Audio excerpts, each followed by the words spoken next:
ગીર સોમનાથ જિલ્લાના સૂત્રાપાડા તાલુકાના ધામડેજ ગામે છેલ્લા 5 દિવસથી 10થી વધારે શાળાઓમાં શિક્ષણ કામગીરી ઠપ થતા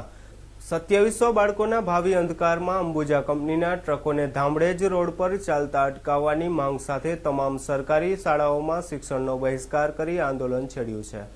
સામાન્ય રીતે સ્કૂલ, શાળાઓ કે કોલેજોમાં રજાઓના દિવસે શિક્ષણ કાર્ય બંધ હોય છે, પરંતુ ગીર સોમનાથ જિલ્લાના સૂત્રાપાડા તાલુકાના ધામડેજ ગામે નથી તો રવિવાર કે નથી કોઈ જાહેર રજા, છતાં શૈક્ષણિક કાર્ય ઠપ થયું છે।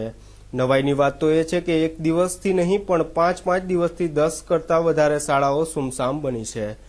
છેલ્લા 5 દિવસથી ધામડેજ ગામના ગ્રામજનોએ અંબુજા સિમેન્ટ કંપનીના બેફામ ચાલતા ટ્રકોને અટકાવવાની માંગ કરી શૈક્ષણિક અને સરકારી કાર્યનો બહિષ્કાર કર્યો છે, જેના કારણે 2700 જેટલા વિદ્યાર્થીઓ શિક્ષણથી અળગા રહ્યા છે।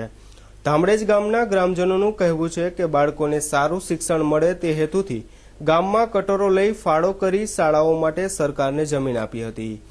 પરંતુ અંબુજા કંપનીના ચાલતા બેફામ ટ્રકોના કારણે વિદ્યાર્થીઓને શિક્ષણમાં ખલેલ પડે છે,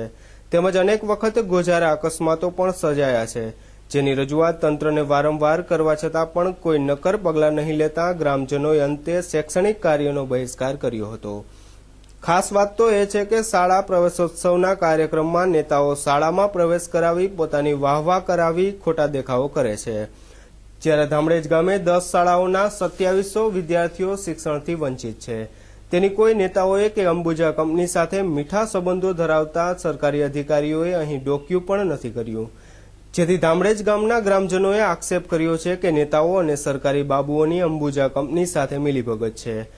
આ અહેવાલ પ્રસિદ્ધ થયા પછી 2700 જેટલા વિદ્યાર્થીઓ શિક્ષણથી વંચિત છે, તેના ઉપર જશે આ તંત્રનું ધ્યાન, લેવાશે કોઈ જવાબદારો સામે પગલાં, એ તો આગામી સમય જ બતાવશે।